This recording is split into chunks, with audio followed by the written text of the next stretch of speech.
Well, tell us then, how was your body when you woke up this morning? How's it been? You've missed a lot of football. Are you ready to play? It's been a tough transition. When you've been out for so long, the way I always thought of it when I was injured is when I come back, I'm going to be good. I'm going to be sharp. I can't wait. I'm going to have a lot of energy. And then when you get back into training and your body adapts to it, it's completely different. You run out of energy quickly, and then your brain's having a competition against your feet of why can't I run, why can't I make this and why. So it's been tough, more mentally, trying to understand my body and figure it out. I haven't been out this long since I was 7, since I was a young kid. I haven't had this much time off football ever in my life. So I'd probably say just now I'm starting to find my feet a little bit. And even playing in the games, I missed out on pre-season, so I'm playing catch-up in trying to get fit as well, which I notice as well. I'm not stupid, so I can see myself, and I watch the games back. And I'll probably say just around now, I'm starting to find my feet, and I still have a long way to go. So it's been frustrating, obviously. I mean, that's what you're kind of saying. How far away do you think you are from, I suppose, one, being able to play 90 minutes, I guess, and two, then, which is probably harder to answer, being back to your best, I guess? If I knew that answer, I wouldn't be sitting here. I'd be somewhere higher up because I could read people's minds and bodies. But for me, I just got to keep doing the same thing I'm doing every day and working hard. To play 90 minutes, I think at the moment is very unrealistic for where I'm coming from. And like I said earlier, I missed out on pre-season. I haven't played a lot of minutes. And it doesn't matter how many shuttle runs you do at training, you can't get match fitness unless you're playing matches. And even coming off the bench, the tempo is we're here and I'm trying to play catch up, and then when I get there, I can only last for a little bit, and then So to play 90 minutes at the moment, I'm not even thinking about that. It's more just the first stepping stones to try and maybe get a start and see if I can do well enough to maybe 45, 60 or something like that. But yeah, it has been frustrating, and it's frustrating to know where I was and what I was looking to achieve and how close I was to trying to break in with Socceroos and things like that, and now to come back down to reality and try and build all those steps to get back up there. And I have a lot of steps to go.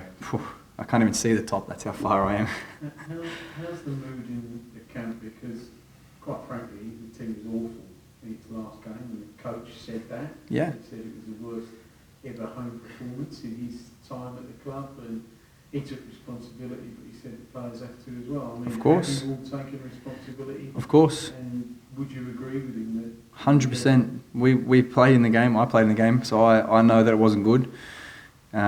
We tried something and then it didn't come off. Whether that's because the lack of energy that we gave to the game, so the boss can only do so much. He's not out there playing for us. He's not out there doing the runs for us. But I just think we practiced things during the week, and then when it didn't go well, we didn't really have anything else to go to. We didn't really know what was going wrong. But the vibe here is not as bad as everyone's making out. I read a lot of stuff, and the vibe is not as bad as everyone is making out it is. Every day we come into training, the boys are talking amongst each other. We discuss situations. We say, okay, let's try and move forward. And from here, it can only be positive. Regardless of what the results are, it can't go downhill from here. We're only going to get better. It can't get any worse. And that's what we keep saying to each other. We've got to be positive, and the only way is forward. Do you feel you reached rock bottom then last Friday? I think so. From that performance, I haven't played in a game like that where everyone's looking around at each other wondering, what's going on? Why? What's happening? And after the game, the changing room was obviously, we were all disappointed. We're all upset. We're all angry. All of us are competitive. We all want to win games. That's why we're in this environment. So it was tough, but the next day we have some senior players come in and say, right, that's gone. Next week is Brisbane. There's nothing we can do to change it, and let's look forward. And that's the only way to be. You can't dwell on things. The biggest thing, I suppose, that people say after bad losses is that they want to get out and prove themselves, rectify the situation, I suppose, with a good performance next week. Do you get the sense, though, too, that given the inconsistency, even if you do come out and have a good performance on Friday night, people are still going to be waiting for the next, or need to see the next good performance to know that you can back it up? Yeah, of course. It's a good question. Yeah, I agree with that. It's tough. Even if we were to do well on the weekend, the next weekend is just as important, and the weekend after, and we need to try and build a foundation where it is going to be consistent. But we've brought in a lot of new players here, myself included. So I know from my own personal agendas, I have only played with this starting 11 team and trained with them only probably the last few weeks since I've been here. So I'm still getting to know players in the team because I've been where the injured players are coming back, doing little bits. Now I've been put in. So I'm still getting to know players who are playing next to me. They're still getting to play. Aaron Hughes, another one, just coming back into it.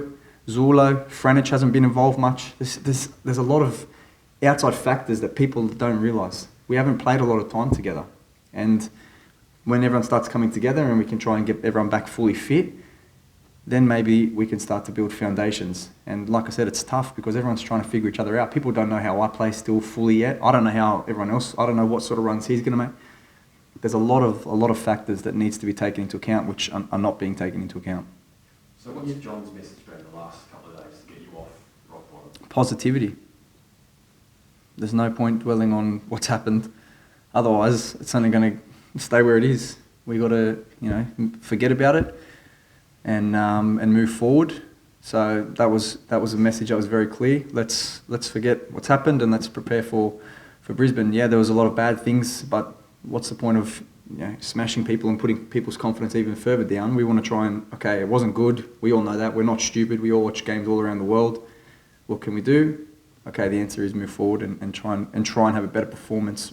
Results aside, performance on the weekend. Was there too much reliance on Moisey when he's been in the squad, do you think? A little bit, yes. Moisey's a top player. Probably one of the best players I've played with. And he's always an outlet. So when things aren't going well, or when you're under the cosh, he's an outlet. You can give it to Moisey, and Moisey's going to keep the ball, or Moisey's going to do something and help us. And he's a big asset to this team. And we're lucky to have kept him here, and we're happy that he's here. And like I said again, with him going out, there's other players that come in and play another position and things like that. So people are then again changing position and have you played in this position? No. Have you played with this player? No, I haven't played here. So there's a lot of transitions with players going in and coming out and stuff like that. So, I think that was obviously a bit of a factor, and I knew he would have loved to have played the game against Wanderers. After the game last week, I think it was Lynch who asked Melbourne City, and John proceeded to say, well, if you look at what happened tonight, that's not far from the truth. Do you think that was a bit of a slap on the face of the other boys? Or? Not really, because we're not idiots. We're not stupid. We know Moisey's quality. We see him every day more than anyone else does.